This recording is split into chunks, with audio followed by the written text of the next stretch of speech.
Hello and welcome to Fergie's Done podcast. My name is Nathan and I'm joined as always by my good friend Ahmad. Hi Nathan, how are you? I'm very good. You've got a fancy new headset to the podcast this week. Yeah, we need to upgrade some things for the podcast, but we're starting slow. Starting slow. Can start with me as a presenter for one. Hopefully. But we're recording on the Friday after the Thursday game against Bodo Glimt. What was I doing last night while that game was on, Ahmad? Yeah, probably dreaming. That's right. I was dreaming of goals from Hoyland, to be specific, and I woke up and my dream came true.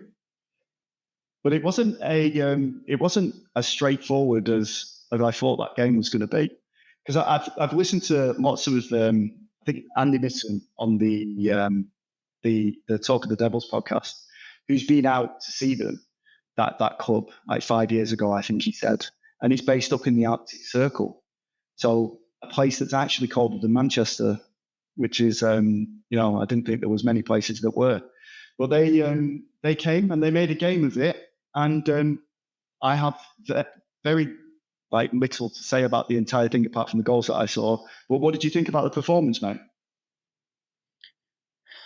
I think I saw some improvements from the Ipswich game. You can see the things they're working on in training. So you can see what Amorim is trying to do. And I was actually impressed because in such a short period of time, I thought he managed to actually make the players get what he wants and how to move, when to pass, when to switch the play or whatever. So yeah, I actually liked what I saw, even though like you could say the results was a bit close, but I'd say that it shouldn't have been as close as the result was.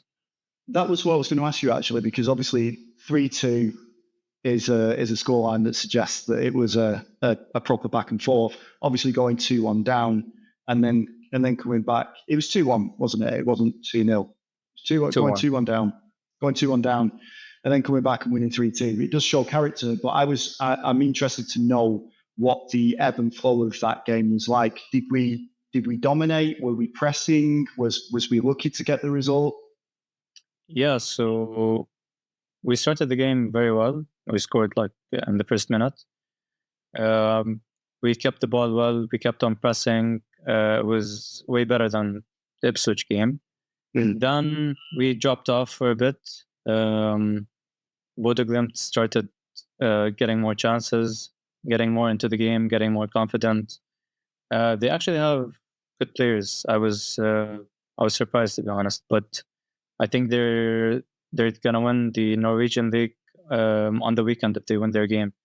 And you can see that clearly in their players. They actually have very good players. And yeah, so they got into the game a bit.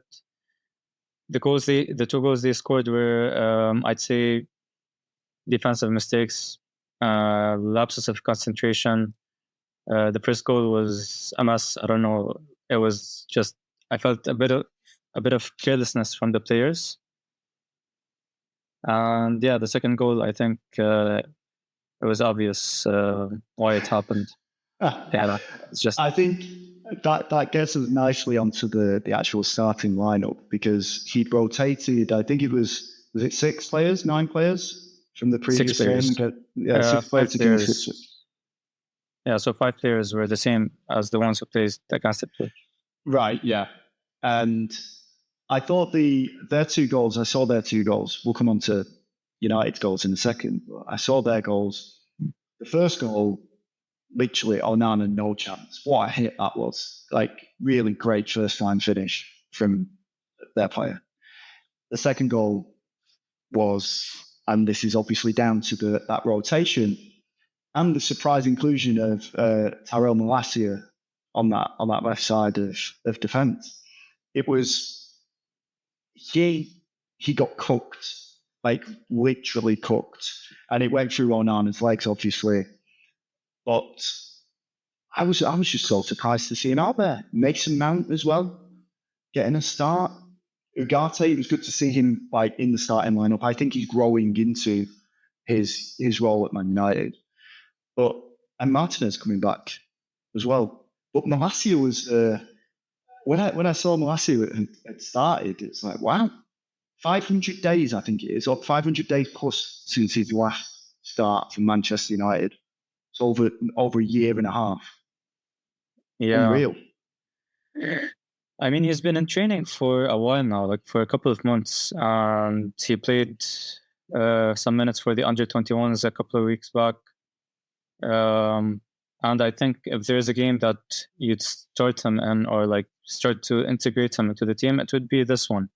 It's at home in the Europa League, relatively easier opposition. So it wasn't a bad idea to start him. And yeah, we needed, as we saw from the Ipswich game, the left-hand side was completely dead because Dallo was there. And I think Amorim's system depends a lot on the fullbacks, and they have to be very specific, especially the left fullback has to be left-footed. So I think that was an issue against Ipswich. So it was either between Malacia or Luke Shaw. And I think, it's just Malacia was he's ahead in his fitness program or something. So I think, but he struggled. He struggled. It was you're right. It is the right game to bring him back into. You don't want him going up against Everton's players and the physicality of them at the weekend because they'll just target him. It was like, I know it was later in the game, but to see him getting burned so easily from that right winger it was quite shocking. So I hope that I do want to see him continuing at Man United. I do want to see him play at his best. It's going to take a long time though, but this is hopefully the start of that long road to recovery and proper match fitness to give us that option down the width. Because you remember when I think it was Ten Hag. There was a video, wasn't there, of Ten Hag at Ajax while Malacia was playing for Feyenoord at the time. Right. Was it Feyenoord? And it was a compilation of Malacia basically just chasing down Anthony, I think. And every single challenge. I mean, in hindsight, it wasn't a great feat to stop Anthony. All you have to do is put him onto his right foot. But it was that tigerish kind of jumping into tackles, the pace, all of those things. It just made him seem like that natural successor to Luke Shaw. And I really hope we do see that side of him. But it was me on a Tuesday night blowing out of my backside, trying to get back when the legs are completely gone. But I'm sure it'll get better. Who were your standout players from the game? There were a few, in my opinion. For starters, Mazraoui. Every game, I think we say the same thing. He's just, he's brilliant. He's faultless every game. He just does the simple things right. He's just a very good footballer. This is not something that we've seen a lot over the years with United. He just does everything right. I don't know. That's a proper professional football player that you look at him and this is a professional. He was very impressive. I was very impressed with him, defensively and attacking wise. I loved his. You're just about to talk about it there, but I loved his little feint before he put the cross in for Højlund's goal, which was fantastic, by the way. And every week Bayern must be looking at it and going, "What happened? What did we do? How did Manchester United get in here and take this player away from us? Because he's a cut above. 10 more of those, please." Yeah, exactly. Yeah, I saw a picture today. If the starting lineup was just Onana and then 9 Mazraouis and a striker, for example, Højlund or something, then we'd win the league. Because he's actually that good. You can actually put him in any position and he's gonna perform. I think he's starting to make that right center back role his own. So I know Lenny Euro is still to come. I don't know if he's gonna displace Mazraoui, to be honest. But I think when he comes back, Mazraoui will probably push out to right wing back. That's what I would think anyway. I was thinking about that, but again, the right wing back is preferably left-footed in the Amorim system. So where would you put him? On the left wing back?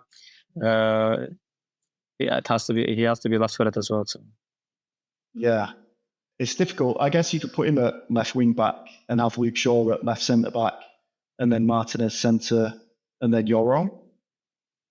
You can do that. At the beginning of the season, it was going to be difficult to try and work out where Martinez and De Ligt and Euro were going to fit on the pitch. Now there's even less spaces for those players because they're not all going to play. I don't think they'll all play together. I think he will still use a Luke Shaw or a Mazraoui in those positions because I think it gives him more pace going forward. Yeah, for sure.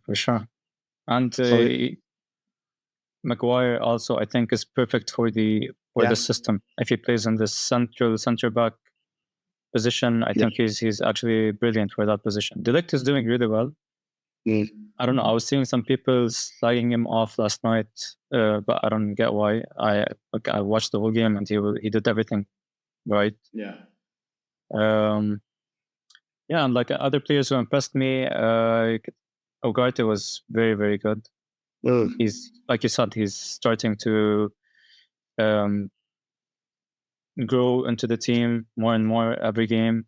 You can see that he was and with Amorim at Sporting, he knows what is required of him, what Amorim asks of him. He did everything, the simple things, he did them properly. Defensively, he was really, really good. And they got an assist as well, which is impressive. He's really good, and I think he's one of the main players that we're gonna have to build around if we're gonna make the system work. Yeah, and then there was talk on what was it? I think I was reading it, or it might have been the Talk of the Devils that I was listening to again, the Athletics podcast, where they were saying Mason Mount had a decent game as well. He's the next player I was gonna talk about. He was brilliant. Yeah, he was brilliant. Mount was amazing. I loved him. In what way? Because there's been, and I don't mean this in a bad way, but I think Manchester United fans, and I think me and you have had this conversation as well before, we like the idea of Mason Mount, but we haven't quite worked out what it is he does. He's been player of the season at Chelsea. He won the Champions League, right? At Chelsea. Yeah. He is a winner. But then what did we buy him for? Because he doesn't feel like previously there didn't seem to be a natural position for him. But did you see something last night that might have changed your mind? I think it's exactly like you said. Previously, we didn't know exactly where he'd play. In a Ten Hag system, I can't see where he plays because I don't think he was good enough for the central midfield role, and he wasn't exactly good enough for any of the winger roles, for example. But in this system, he can actually play multiple roles. I think even Amorim touched on it in one of his first interviews that he has multiple positions for Mason Mount in the system. Yesterday, he played in the right-sided number 10 role. He was brilliant in that role. He kept on picking up the right positions. His decision-making was really well. It was really good. And yeah, you can look at him and you can know that he actually played in the system before and he knows what he's doing. I'm sure there are a lot of things that he does that us fans don't realize that he's doing. But yeah, I think if he can stay fit, he's going to be one of the main players going forward as well. I think that's always been the big issue, hasn't it, with his injury record. Since he was even when he was leaving Chelsea, he was injured. I think we passed his medical knowing that he was carrying an injury at the time as well. I'm fairly certain that was how we ended up signing him. But Seems like we always do that. We did that with Euro as well. We did that with and Hoyland. yeah. So Yeah. I don't know. All the time. But the star of the show, I guess, apart from Onana with his big saves again, the star of the show was Hoyland, right? The first goal that he scored was amazing. The tenacity he scored for creating that goal for Garnacho, which was lucky for the goalkeeper, actually. If Garnacho hadn't tapped that in and Hoyland had gone down, because the goalkeeper was holding on to Hoyland, he would have been sent off and it would have been completely game over from that point. And then the third goal was, I thought, typifies what he needs in terms of being an effective striker for Manchester United. Service. I know that sounds like a random thing. He had to pull that ball out of the air from Mazraoui for his first goal, and it was a beautiful finish. He had to pull it out of the air. Wasn't a great cross. The Ugarte one, that when he played it across the box, he has been starved of those chances. Absolutely starved of those chances. He has fed on scraps around that box for so long. But you see what he can do in that position. Obviously, he's not got to stop McTominay crashing the box in front of him anymore. So, and tapping it home. But that for me that's where he's going to get his goals. In that 6-yard box, balls coming in from those wingers and making the right decisions and just blasting it in. But I was happy for him. But how did he play for the entire game? Yeah, it was good actually. It was good. His hold-up play, I'd say, is better, but it still needs working on. But yeah, I think he, like you said, the tenacity he showed for the first goal was brilliant. Even though I think the goalkeeper, I don't know, he just took way too long. And the second goal, his first goal was, like it was. At first sight, I thought like it would have been deflection or like a missed shot or something, but it was brilliant. Like first touch with his left, second touch with his right into the bottom corner between the two defenders. It's not easy. He has that in his locker, I think. He has that in his locker. But yeah, like I said, his second goal, our third goal, was what we all want to see more often. Just simple football, not overcomplicating things. And if you can do that on a more regular basis, that's exactly how we're going to start winning games, scoring more goals, creating chances. But it also came from like the flick from Mason Mount, which is, which created the whole thing. And yeah, I think it's good that he scored 2 goals. It's very good for his confidence. Hopefully now he kicks on. And yeah, hopefully he goes on a run similar to the one he went on last season. And because we desperately need goals from someone. Just before we move on to the next section, there's one question that I wanted to ask you. So you've watched the Ipswich game and you've watched the Bodo Glimt game from last night. Is there a player, and I know it's early days and it's not knee-jerk, it's just if there was one that you had to name, is there a player that you don't think fits this system with Amorim that's in a bit of trouble? Personally, I think Diogo Dalot, to be honest. Really? I can't say where he plays because, like I said, if he wants to play in either one of the fullback positions, I think Amorim always prefers a left footer on both sides. So, and actually, when Dalot came on last night, he also made mistakes again. Like he keeps on doing mistakes, and he can't seem to like iron them out of his game. And yeah, if he doesn't improve, I think he's not gonna be playing. So I think he's one of the players that are at risk. Maybe Ericsson as well. Ericsson, I think he doesn't have the engine for that position. He doesn't have the physicality. Rashford, I don't know. Right. Like he's gonna stay, I'm sure, but he's not gonna be the main man like he was. Because Garnacho, although he did miss a lot of chances last night, but I think Garnacho he just keeps on running. Defensively, last night he was really, really good. He tracked back multiple times. He's younger, so he's still like fresher. He has the capability to run, and he wants to learn. He keeps on making the runs behind the defense. So I think he's going to be starting more often than not on that left-hand side. Yeah. When Rashford came on, he played on the right. It was not bad, to be honest. It was not bad. But I just don't think he's going to be starting every game. Because now Højlund at strikers, I think he's going to make that position his own. And Xerxes didn't even come on last night. Oh, really? Yeah, I don't know. Like Xerxes, I don't know where he plays. When he came on against Ipswich, I thought he can do well in the number 10 positions, either left or right. But like we just have way too many players to play those positions. Like you have Mount, Rashford, Garnacho, Ahmad, Bruno.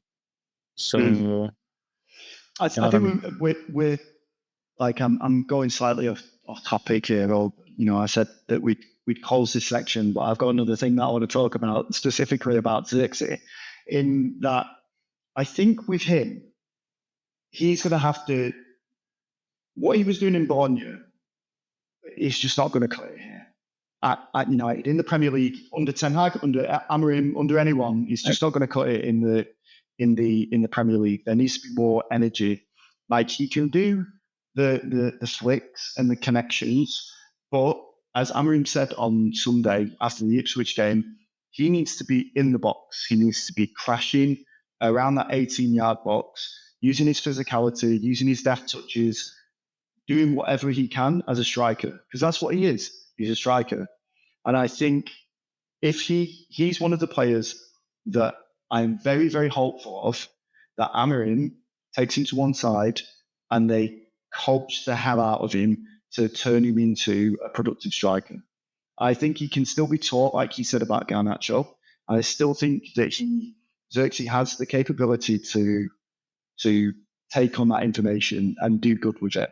And that's what I need to see from him. But if he keeps coming on, keeps giving 4 out of 10 performances, or not getting on, as the case may be from last night, then yeah, it's game over for him at the end of the season.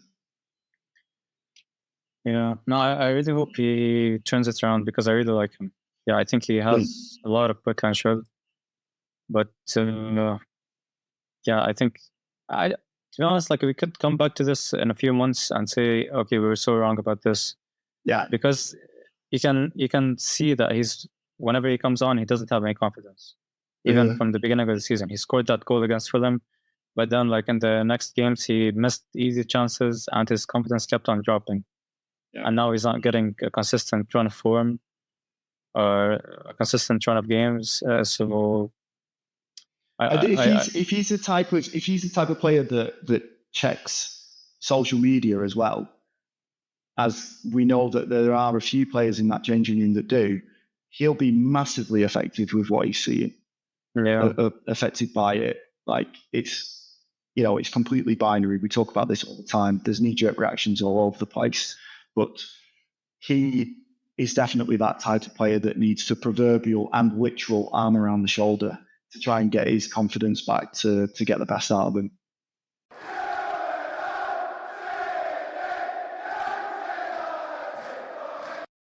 So in not entirely great Manchester United news, Ineos and Jim Ratcliffe, I like to separate them. When they're evil, I like to keep them as Ineos and Sir Jim Ratcliffe, and not Manchester United. So the evil part of them has come to the fore again, where without any consultation with fan groups, they have put the prices up of tickets starting immediately. So any tickets that you get through membership now start at £66, which is, what's that in dirhams? £66 is about 360. Yeah, about 360, 380, which doesn't seem bad in the grand scheme of things. If you was going to take a trip over there, you're going to go and watch Man United, like as a tourist, or if it's your favourite club, you're going to have a great time. 66 quid. a drop in the ocean. But when you consider that they've dropped the concessions as well for over 65s and under 16s, each of those categories now has to pay 66 quid starting price to go and watch Manchester United. And it's one of those things that must MUST, they've been railing against any sort of like price increases, and they've done very well to keep it down. We used to have like the lowest season ticket prices in the entire Premier League at one point, and they've only gone up marginally over the years. It's never been a massive increase. But this felt like Ratcliffe showing his true colours about how he feels about Manchester United as a football club. And I'll tell you now, it's not I love this club as a fan and it is for the working class, because remember, that's how he sold this idea in the beginning. It's more to do with this is a business and how can we recoup the money that we've made from the mistakes that we've already done since we've been in charge. Because now it's on the fans to pay for, what was it today that the Guardian quoted?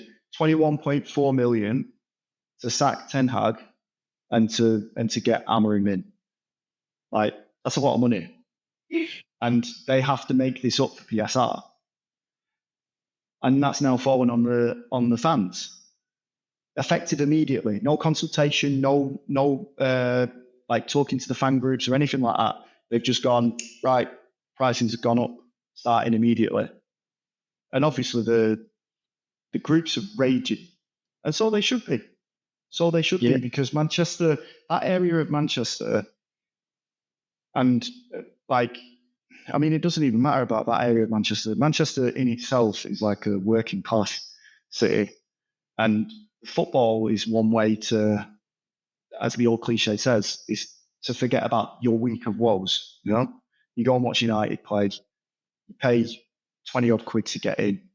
You used to be able to pay less than that as a kid to go and watch United. But this is it just feels like a stab in the back from Ineos to just go, yeah, we're sticking tickets up. All because you can answer this as well. But I perceive it as they've made mistakes since they've started that have landed them in trouble financially, including extending the contract to Ten Hag when they knew that they didn't want him anyway, allowing him to bring in these extra people who have also had payoffs since they've left, including Van Nistelrooy and Rene Hacker. They're letting buy players, which I assume some of it was to do with players that they were going to buy anyway, not all of them, but they came on recommendation, and then fire him partway through the season when they knew they didn't want him in the first place. Like, how do you see that? Like, for me, it's not a very nice thing. It's like you said, like the whole idea of Sir Jim Ratcliffe when he was coming in was that he's a boyhood United fan and he's always going to put the fans' interest before even the club's interest. That's why he always has these consultation with fans when it comes to any like big decision. And they've always been trying to sell this idea to everyone. That's why a lot of people preferred them over Qatar, for example, when both of them were bidding for the club. Yeah. But I think, like you said, this contradicts everything. I think this is the biggest way you can contradict what you've been promising. Because the fans are the ones who are gonna have to pay these things out of their pockets, and I don't know. It feels like they know that if the people in Manchester aren't gonna pay that and they're not gonna come to the games because they can't afford it or they're not willing to pay that much for a game, but they know that because we're the most supported club in the world, some other people are gonna pay that, as gonna be the tourists or whatever. I think, in my opinion, even though I'm not from Manchester, are you? I mean, maybe just I want to be. Yeah, always thought you were. But I think no, even past 10, 15 years, you feel the atmosphere and the stadium isn't the same as before, because people are coming to watch a game as if they're, I don't know, going to a museum, because they're tourists. Good. It's fine, but which is normal. Like every stadium, every club has that. But Good. we've had that even more than any other club, and it's affecting the atmosphere. Like you feel before it was just local, like local Manchester people who actually support the club, and they're so passionate about it. They keep singing throughout the whole game. They never like sit. They never like just settle down. So now it might get even worse. To be honest, I don't think like it's gonna get even worse. But that's the thing. Like, I've been to see, as a comparison, I've been to see that the New York Knicks at MSG in New York. Like, I've been to see them a few times, right? And there's season ticket holders there, and there's people that buy tickets like on the door and the rest of it. And when it's just the tourists that are there, because obviously it's a big thing to go and watch the New York Knicks in New York.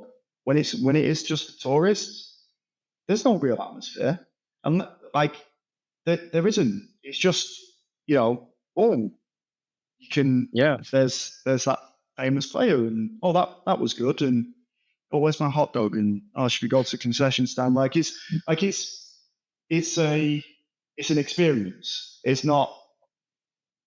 You're not invested in it. I am personally. I love the New York Knicks, but you see other people that have come on these tourist tickets, and they're like, and leave at like the second quarter, third quarter.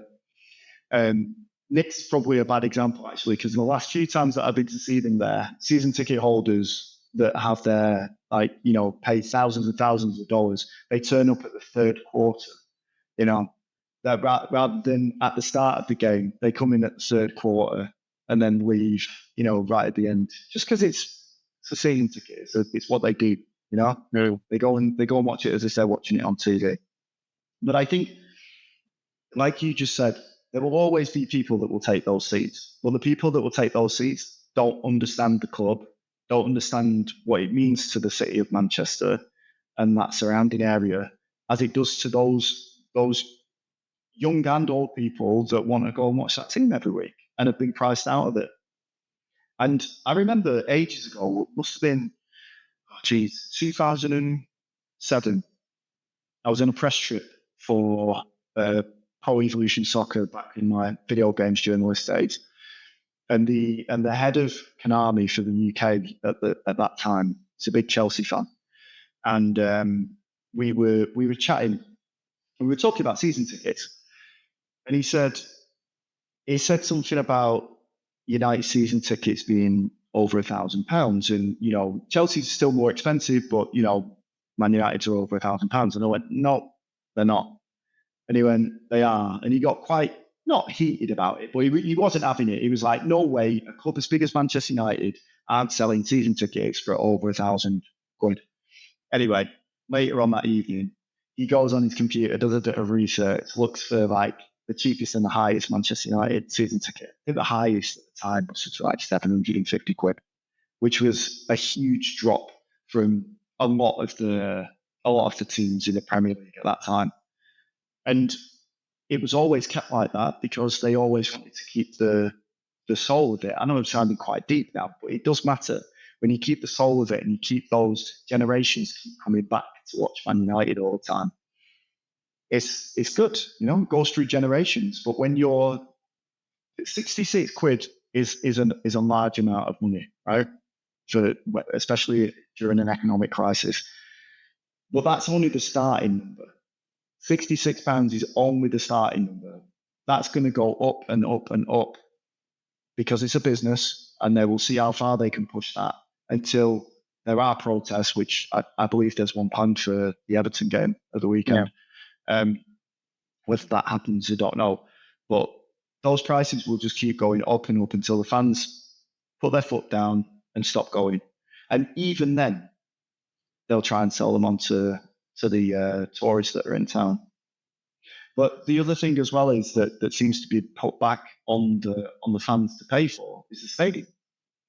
they're going to push ahead with this new stadium now, but they're not going to get the money off the UK government. The UK government's not going to fund it. They might supplement the cost of it, but they're not going to fund the entire thing. So where's the rest of it going to come from? It's going to come from me and you in price increases. Yeah. I mean, like, a part of me feels that maybe it's this idea or like this is being pushed by the Glazers still, because they're not out of the club. Even though, like, yeah, so we all know that Ineos are the ones responsible for the football decisions, and this doesn't feel like a football decision to me. So the Glazers are still responsible for the other decisions. True, but then again, I refer back to it because obviously it's fresh in the memory. I haven't listened to it recently, but the talk of the Devils, they were saying that Ratcliffe has previous at doing this at every company that he's ever bought, like including at Nice as well. So it's a tried and tested way of increasing money. Let's be honest. Let's be brutally honest here. Billionaires are not our friends, right? They're not on our level. What they think is a small increase is like humongous because they don't even look at things when they sign them anymore, which must be why they gave that contract extension to Ten Hag. They don't even look at the zeros. It's just sign it away, gone. They're not our friends. And Manchester United, to the Glazers, to Jim Ratcliffe, to Ineos, all the shareholders, all the rest of them, it's about business. And it's about creating a business, and it's about turning it into one of the biggest businesses and money spinners in the world. And that's it. Yeah, but like, what? So I'm pretty sure the protest is going to happen on Sunday. Even I think Everton are going to protest, and I think Liverpool as well. They're all going to protest. Yeah. So why would you put yourself in that position? Even like after we've seen like previous years, we've seen that people actually protest, and they've been protesting against the Glazers. It was a mess, and it does no good. And they're gonna, I don't know, go back on their decision afterwards to please the fans. So why would you put yourself in that position from the first place? I don't get it. It would be interesting. You are right. I think it'd be interesting to see if they do roll this back now. If it's like, we can't possibly go ahead, we didn't know, we tested the water. A little bit like the Super League, when they announced, we're going to do the Super League, and then there was all the protests, and it's like, yeah, we're not going to do the Super League anymore, because we completely underestimated how annoyed you guys would be about us trying to jib off and get some extra money somewhere. So let's hope that they do the right thing. I think there was a letter that Musk sent to Omar Barada, calling it a ludicrous or ridiculous decision to do this. So let's see what happens. But yeah. Just a question. So did they increase the price? So they did nothing to the season ticket prices? Not yet. Not yet. As far as I know, they've been untouched. But once you start picking away at something, and you see how far, like I said before, you see how far you can get away with this thing, then you move on to the next thing. Mm-hmm. There will be a plan in place for how to increase these things. But yeah, while salaries and income is going down, the prices of going watching your football team to take your mind off that have gone up. So yeah, it doesn't work in my world.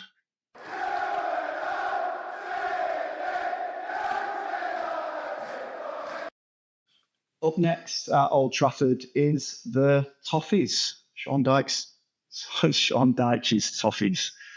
Couldn't get my words out. It's like I was sucking a toffee then. How do you see that one going? Because they're not in great form. We are probably a little bit better. But any of these games, I just can't take them for granted anymore. Just don't know what you're going to get from these players. So what are you thinking? I think it's going to be more difficult than we think. Yeah, I'm already thinking it's going to be really difficult. So yeah, it's going to be more difficult. I think they're very good defensively. They're very solid. Very difficult to break down. I think like they've lost only one game from the last 10 or something like that, but they draw a lot. So yeah, I think we're gonna have to find a way to break them down. I think they're gonna, well, as always with Sean Dyche, he always comes with a low block and shoot one to the striker or whatever. So we're gonna have to find a way to deal with that. But yeah, it's gonna be difficult, but I think we should have enough for them. I think that's going to be the interesting thing to see how Amorim can deal with teams in the Premier League that do play that low block. Because Ipswich didn't do that because Ipswich fancied their chances. And that's been the kind of way of Manchester United opponents of the recent weeks and months and years. They don't see United as one of those teams that they have to sit in on anymore. Like in Ipswich, they don't feel like they have to do that. They can just attack and attack at will. And I think it makes a much more balanced game. But you're right. Would Everton ditch Dyche's pragmatism to try and take the game to United at Old Trafford? It'd be interesting to see if he does that. But it would be even more interesting to see if he does set up with the low block. What keys has Amorim got to unlock it? Because that was always the problem for Ten Hag. Always a problem.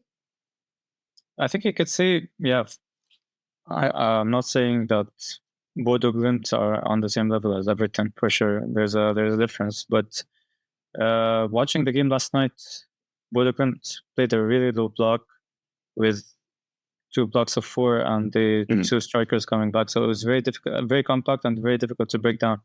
But we did manage to find a way.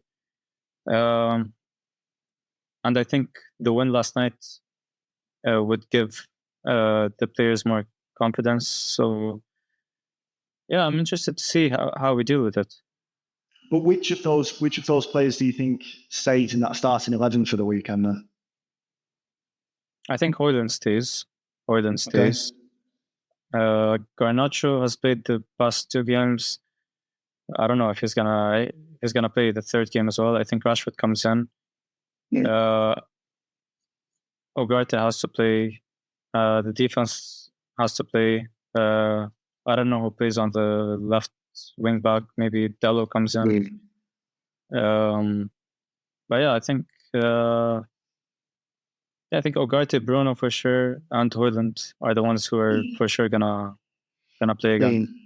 I think it's those wingers probably, as you say, they're in danger.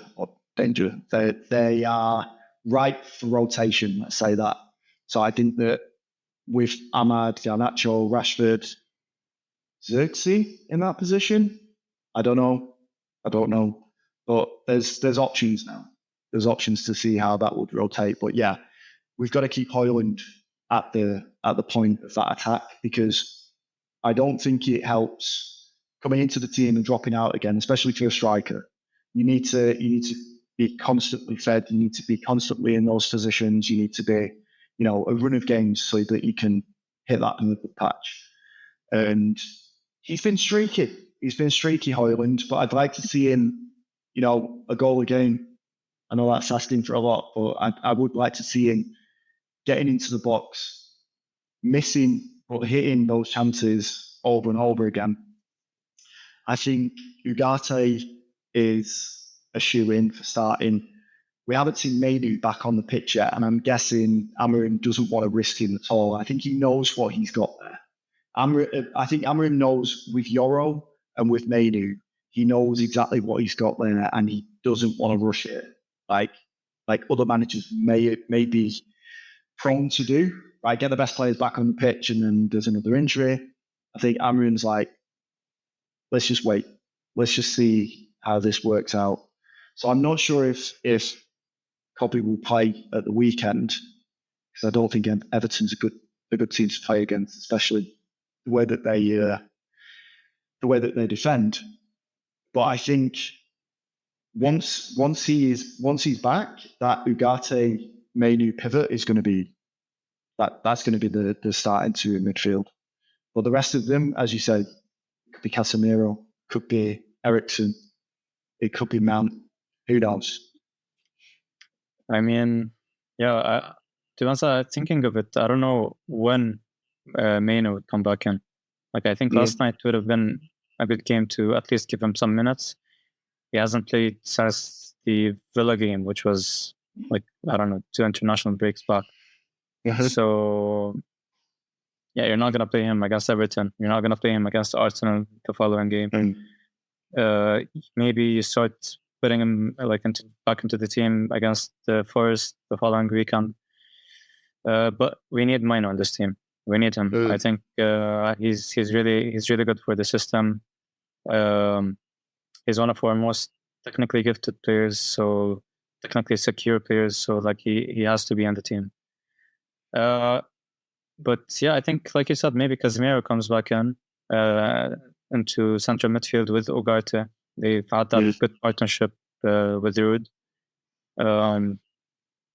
But that means that you push Bruno further up the pitch with Højlund, so it leaves only one position. Like you can't play Mount. Maybe you play Rashford, maybe Garnacho. Some people are saying Ahmad should play in one of those positions instead of right wing back. I don't know. Like we have, like now that most of our players are back, we're having some issues. But it's a good issue to have.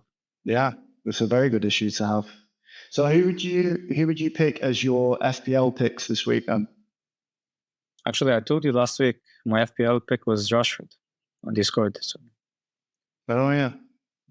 I said mine was Mazraoui, and he didn't score. And conceded. And conceded, yeah. So not a great pick. Goal as well. Yeah. So who is it this week? You going Rashford again? I'd say Højlund. Højlund's a very good differential this week, I think, because I don't think many players or many people will fancy him up for him. And dare I say, he might be a ready, fit replacement for Erling Haaland in your FPL teams this week. Yeah, I already transferred him out. He's gone. He's gone. They've got Liverpool this weekend, haven't they? Interesting. Oh my god! I hope City win this. Like they have to win this. If they don't, then it's looking like Liverpool are going to win the league.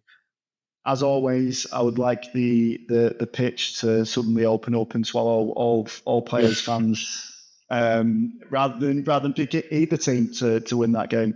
If you had to pick between the two, like you'd pick City for sure. Absolutely, none of them. None.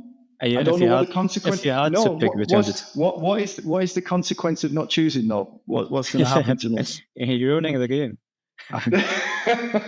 Then the game's over. I've soured it. I've soured the game. I'm not picking either of those two. That's definitely not picking my poison there.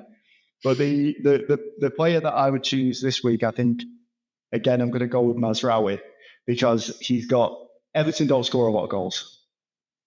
Neither do we.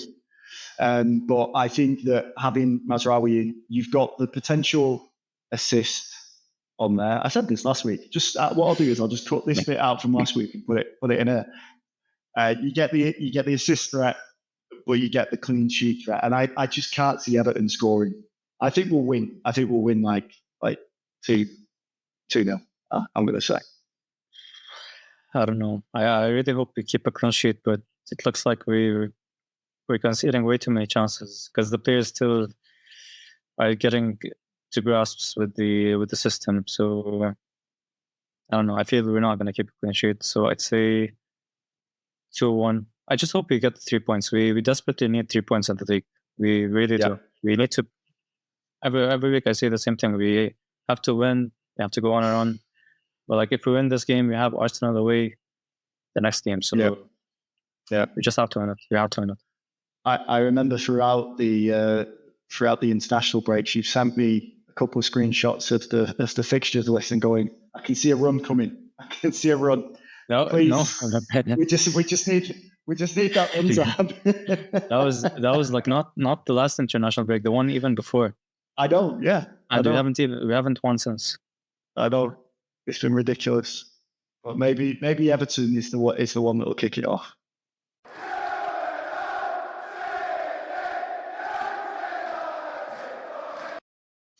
There we go then. All done. Oh no, you wanted to talk about one last thing, didn't you? What was that? Yeah, I just wanted to touch on Root getting the Leicester job. I think, Leicester are going to have a few more supporters the rest of the season now. The polar opposite of Steve Cooper as well. Whereas Steve Cooper likes to defend heavily, and this always seems depend on their attacking threat. So good news for Jamie Vardy.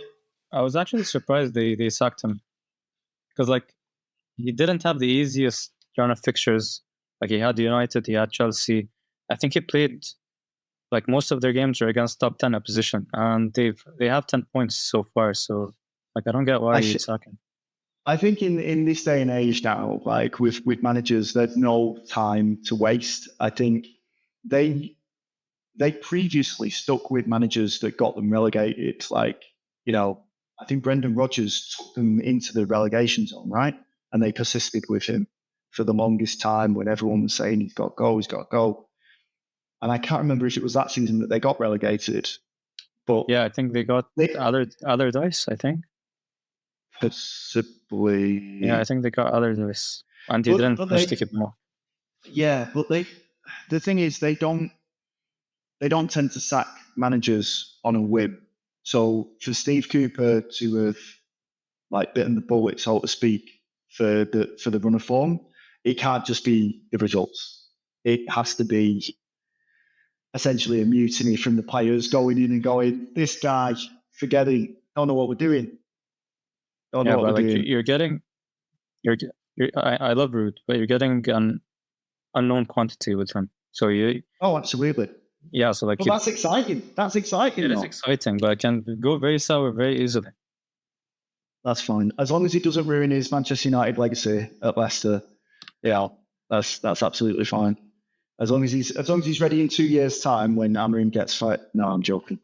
I'm sure he'll do well. So I wish him well. So that he shouldn't get that job because it's not official yet, is it? At the time of recording, yeah, it's almost official. It's almost. The ink is just drying on the contract. Anyway, that's that for us. We shall speak to you again next week. Thanks for listening as always. And do check us out on Blue Sky, which is fergiescumpod.bluesky.social. Yep. Just search Fergie Scum Pod and we're on there. And follow us and share our content. Please, we're begging, please, goddamn, please. I'm joking.